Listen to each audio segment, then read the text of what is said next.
ఈరోజు గుంటూరు నగరపాలక సంస్థకు చెందినటువంటి అనుకున్నాను ఏదో మిలికి లేకుండా నువ్వేమి చేయవు కదా చెప్పు. మేయర్ పదవికి అనివార్యమైన పరిస్థితుల్లో పోటీ జరిగింది. What happened? You are looking so sad and bad. ముఖ్యంగా వైఎస్ఆర్సీపీ సంబంధించినటువంటి మేయర్ రాజీనామా చేయటం వలన ఎంత ఘోరం జరిగిపోయిందిరా. ఆ ఖాళీని భర్తీ చేయటం కోసం ఈ రోజు జరిగినటువంటి కార్పొరేషన్ మేయర్ ఎన్నికలో ఇలాంటి స్కీములు పెట్టకండి రా, సుఖంగా బతకనివ్వండి రా. వైఎస్ఆర్ కాంగ్రెస్ పార్టీ తరపున అచ్చాల వెంకటరెడ్డి గారిని అభ్యర్థిగా నిర్ణయించి బీఫామ్ ఇచ్చి పోటీ పెట్టడం జరిగింది. అంతా బాగానే ఉంది. అచ్చాల వెంకటరెడ్డి గారికి 27 ఓట్లు, ప్రత్యర్థికి 34 ఓట్లు. అయిందా? బాగైందా? ప్రతిదానికి ఓవర్ ఎక్స్ప్రెషన్.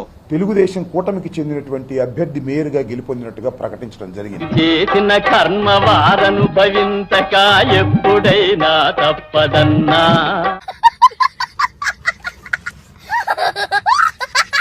దీన్ని మేము అప్రజాస్వామికమైన అనైతికమైన కార్యక్రమంగా మేము భావిస్తున్నాం. ఏందది? ఇది ఎప్పుడు పెట్టా?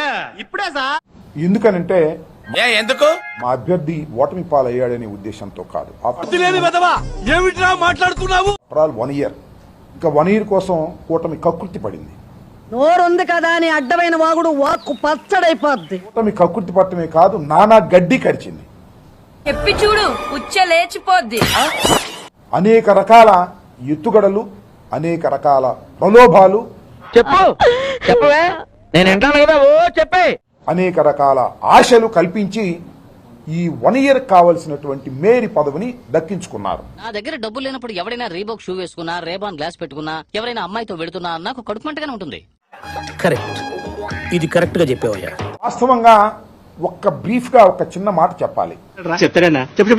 మొత్తం 57 డివిజన్లు కలిగినటువంటి ఈ కార్పొరేషన్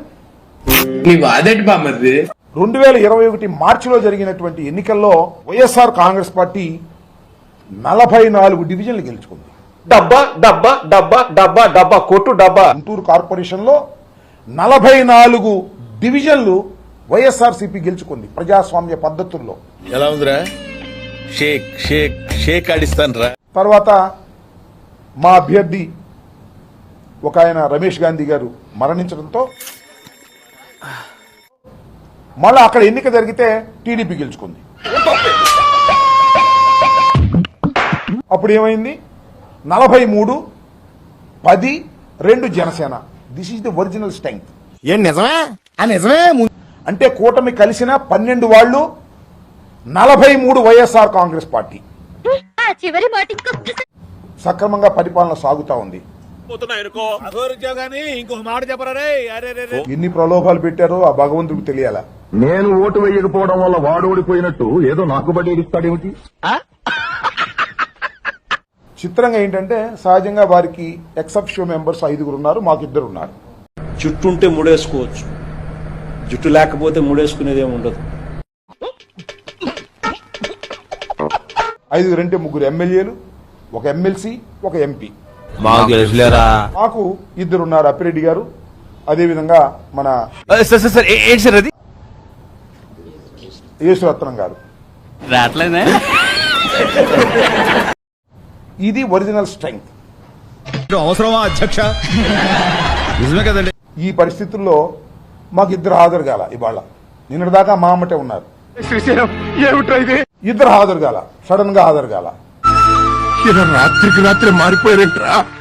దీనిలో కూడా కూటమి ఆశపడేటువంటి కుట్ర, ప్రలోభాలు పెట్టే కుట్ర ఉందనేది మా అభిప్రాయం. దానిలో సరిపోయారు ఇద్దరును. సాగుతుంది మీకు అలాగా. ఏమీ సందేహం లేదు. భగవంతుడా, చివరికి పిచ్చోని కూడా చేసావంటయ్యా. ఎంతమందిని మా దగ్గర నుంచి తీసుకుపోయారు అంటే 17 మంది. ఆడికి అలాగే అవ్వలేరా? చూడటం కాదండి, మీరు చెయ్యాలంతే.